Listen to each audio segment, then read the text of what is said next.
Hey, this is Yulia and welcome to this channel. If you're new here, please consider subscribing because here I talk all things Canada, studying in Canada, living in Canada, working in Canada, learning languages and much more. Today we'll be talking about things you should know before visiting Canada or even moving here. So if you're planning to come visit Canada or move for your school or your work, then keep on watching. The first thing is very interesting because I get so many questions on YouTube and it's about the currency. In Canada we have Canadian dollars, Canadian money. So when I post a video about prices, all the prices are in Canadian dollars. They look like this. They're made of plastic, and if you want to tear them, it's impossible. You can even wash it, like you can do anything you want. If you like scared of COVID, you can like sanitize it, then like wash it and you're good to go. If you can't buy Canadian dollars in your own country, you can always bring American dollars so you can exchange them later, or you can bring a debit card or credit card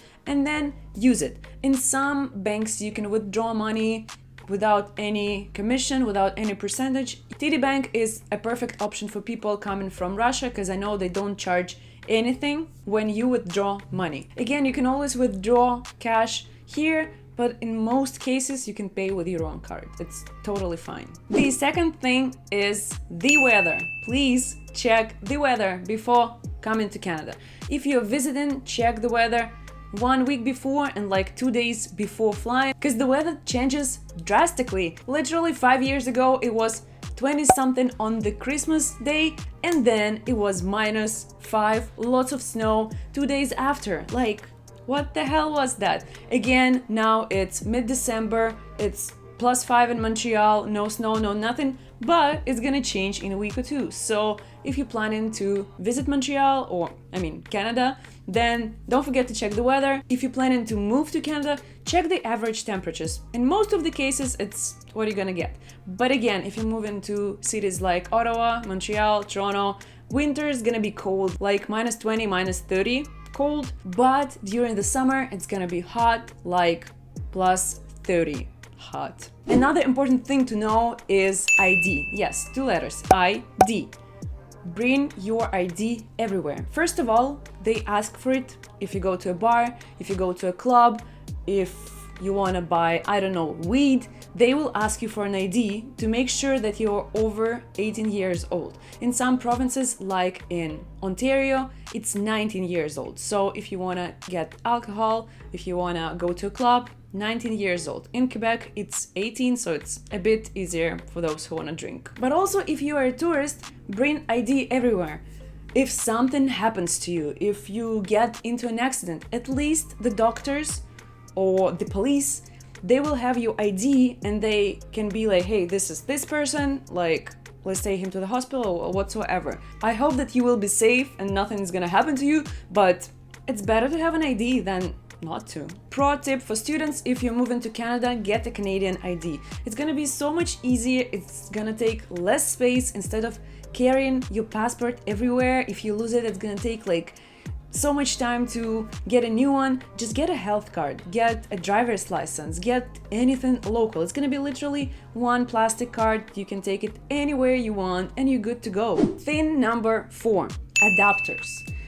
Don't forget about those, because if you live in Europe and your adapters look like this, they will not work. Because in Canada and in North America we have these friends over here, they look like this. Just get an adapter like this one, it transforms in different ways. But don't waste your money in the airport, on the plane. Order it online before going to Canada. You're gonna save so much money and you can at least charge your phone when you land here. Because when I came to Canada, I completely forgot about this thingy and I was like, yay, let's charge my laptop, call my mom. And then I was like, but I don't have an adapter. So I had to go to the store, buy an adapter, and now I have like a box full of adapters. These ones actually are on sale. If you guys are traveling to Europe, message me. Thing number 5 is your driver's license. If you have a driver's license from your country, you can drive up to 3 months in Canada with it, if we're talking about Ontario.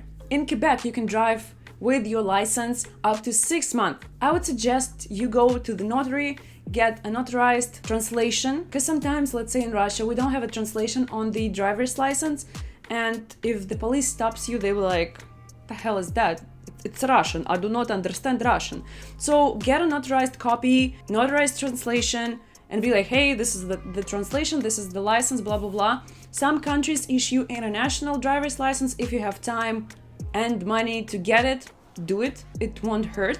But again, you can drive with your driver's license from your country, from your province, state, whatsoever, but then you become a temporary resident. So you're not a visitor nor a tourist anymore, so you have to get a local one.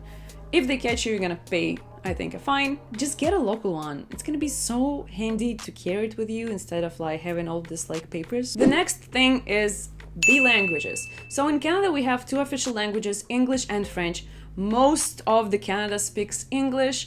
If we're talking about touristic stuff, everywhere in Canada, people speak English. If you go to Quebec, up north into the woods, I'm pretty sure people won't speak any English, but if you go into Montreal, downtown Montreal, if you go into downtown Quebec City, I'm 100% sure that they will speak English there, because there are thousands of tourists each year. Like, it would be impossible for them to keep the businesses open if they were not speaking English. So don't worry about that. But if you're planning to study in Canada and trying to pick a language, a province, then you should consider anything from Toronto to like the Western Canada, because in Ottawa, for government jobs, you'll need French. For some other jobs, you'll need French. In Quebec, you'll need French. But in New Brunswick, again, you might need French. So Toronto and the rest of Canada is good.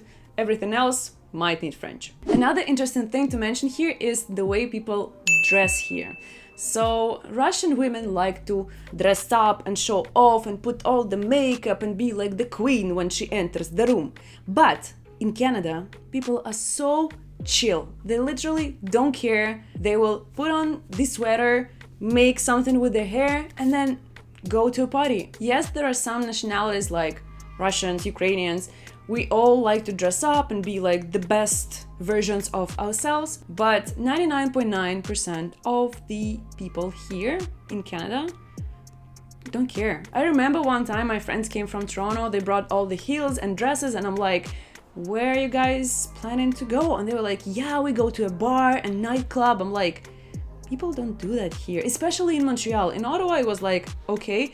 In Montreal, you literally put your sneakers, your jeans, crop top, t-shirt, and you're good to go. Like, no one cares. So please don't bring all the fancy clothing you have, all the fur coats, because, you know, fur coat means you're rich. Just bring stuff that you are comfortable in. Another thing to mention is taxes.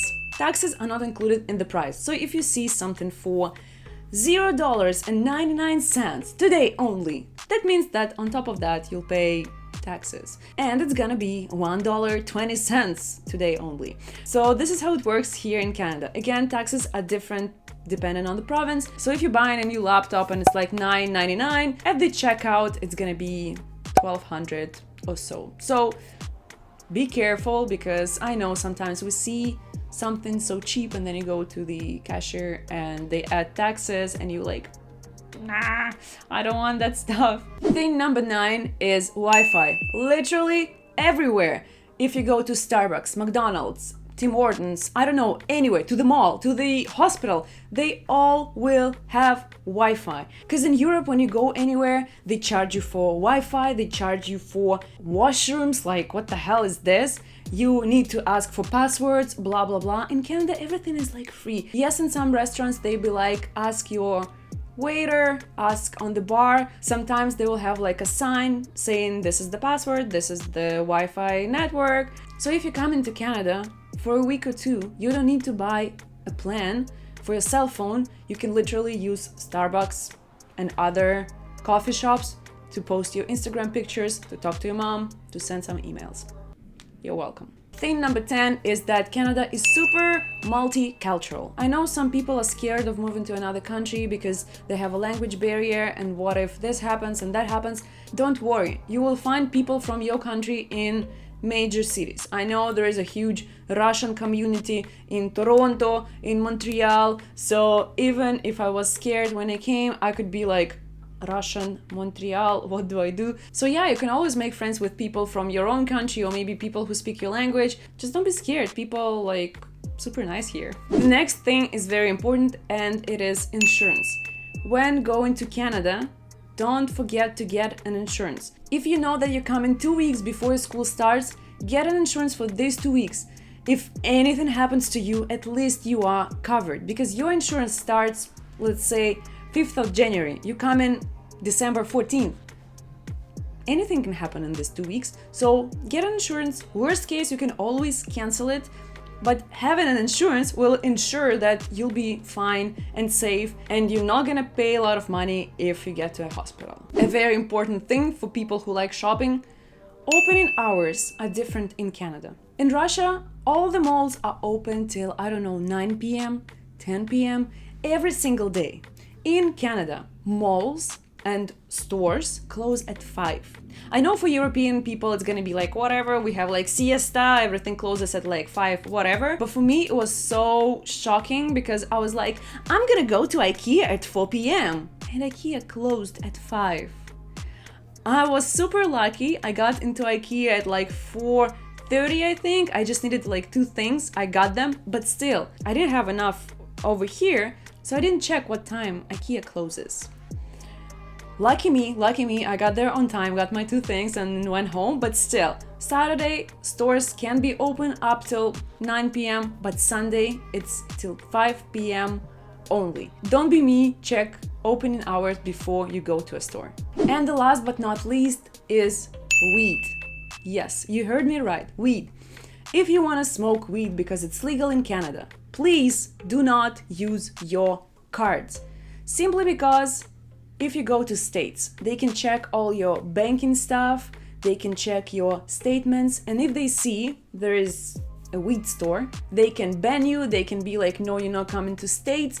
If you wanna buy weed, do it with your cash. I'm not encouraging you to go and like smoke weed, yeah, it's legal. Just if you had these thoughts, I want you to be safe and not like get into trouble. And a pro tip from me, bring your smile, because people in Canada are super nice. They're smiling all the time. People will most likely help you if you ask to. If, I don't know, if you have a flat tire, you can expect that someone will stop and help you. So don't forget to smile because you're going to one of the best countries in the world, Canada, and you're gonna have so much fun here. So yeah, I hope the video was helpful. You can always support me.